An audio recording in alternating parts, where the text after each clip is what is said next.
Halo, assalamualaikum warahmatullahi wabarakatuh. Jumpa lagi dengan saya Ahmad Al-Muhyiddin.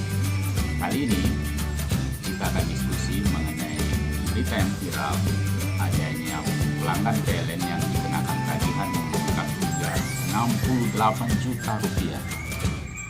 Jumlah 68 juta ini adalah jumlah yang tidak kecil, khususnya untuk pelanggan rumah tangga.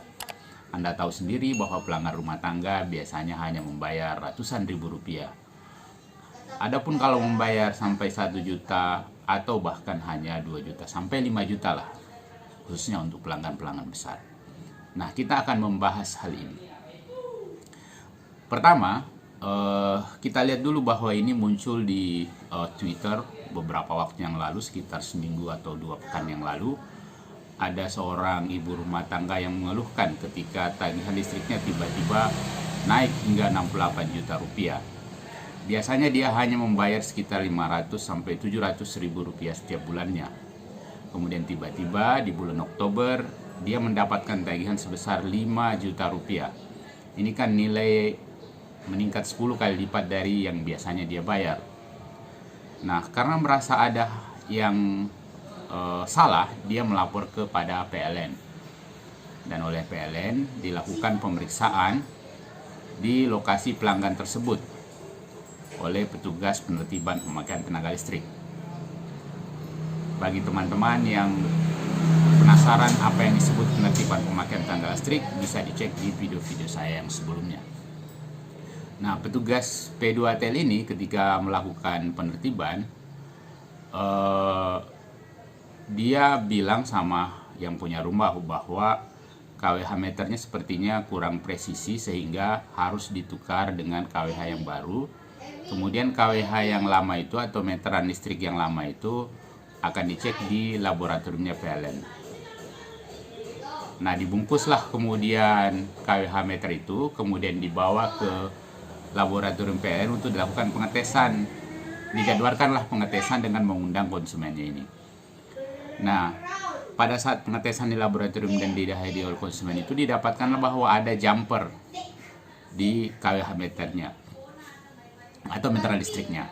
Berdasarkan pengalaman saya, jumper ini biasanya untuk menghubung singkat antara satu terminal dengan terminal lainnya, sehingga dengan adanya jumper tersebut pengukuran listriknya menjadi tidak full ya, karena arus itu artinya dia short arusnya. Arus yang harusnya masuk ke meteran itu jadinya dihubung singkat lewat jumperan tersebut sehingga langsung masuk ke rumah, sehingga meteran listrik itu tidak mampu merekam sepenuhnya pemakaian listrik konsumen. Nah, dan Anda bisa bayangkan apa efeknya kalau itu tidak tercatat di KWH meter. Ketika tidak tercatat di KWH meter, artinya PLN tidak bisa menagihkan ke konsumen.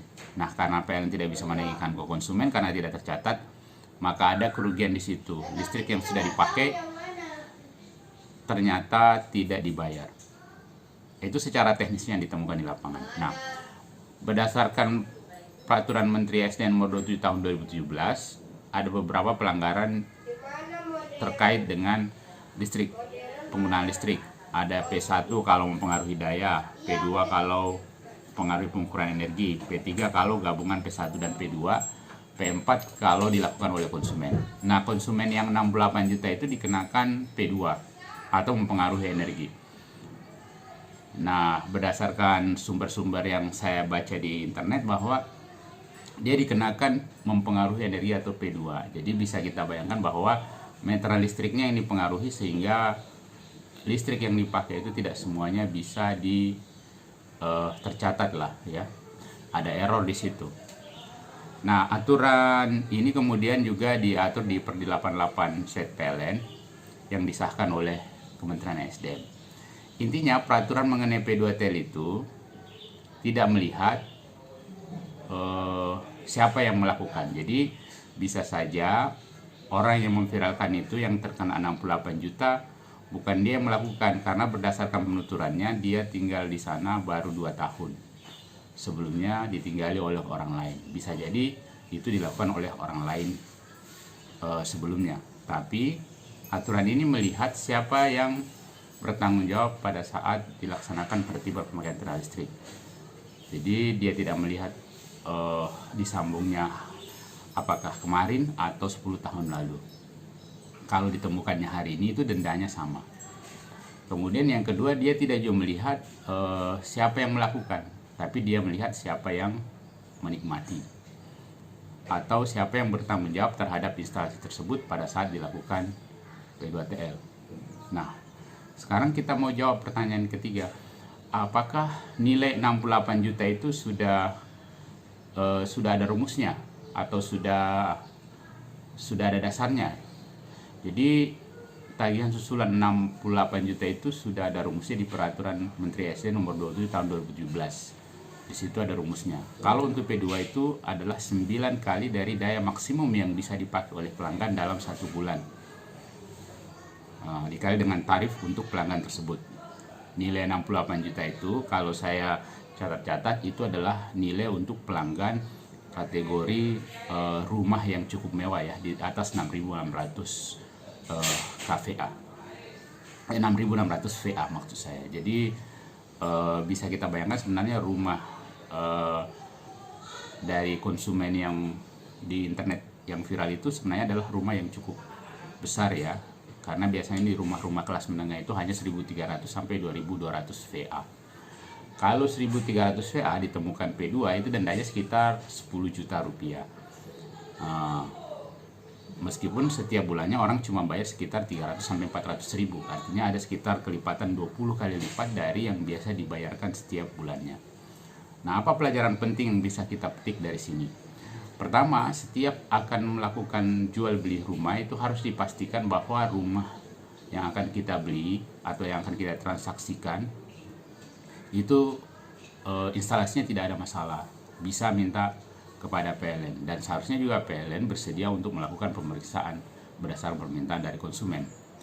Yang kedua juga pastikan tagihan listriknya itu normal ya, normal. Jadi kalau misalnya Anda lihat rumahnya besar kayak gedung tapi tagihan listriknya hanya 500 ribu per bulan, itu Anda harus curiga.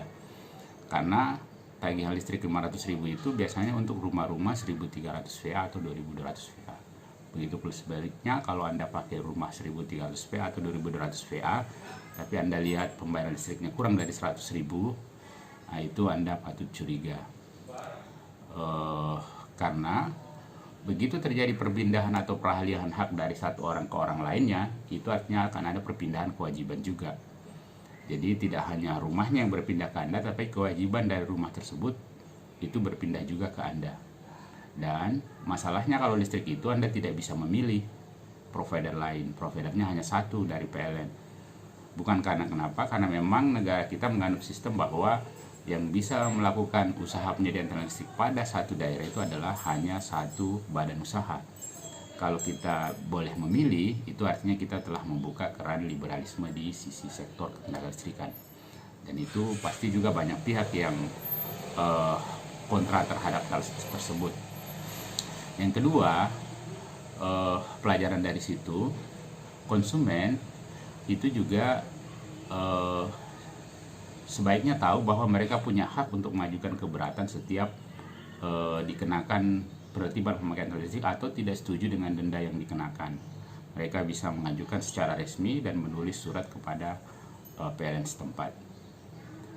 Nah, kemudian yang ketiga, PLN sebaiknya juga menyediakan fasilitas untuk mengecekkan instalasi listrik begitu ada permintaan dari konsumen, untuk memastikan bahwa konsumen tidak membeli rumah atau menyewa rumah yang sebenarnya bermasalah listriknya.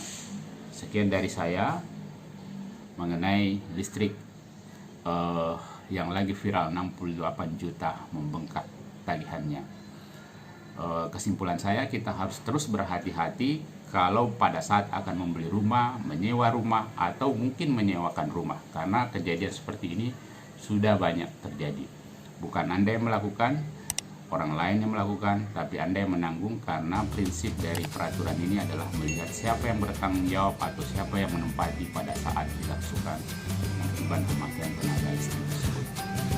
Sekian dari saya. Wassalamualaikum warahmatullahi wabarakatuh.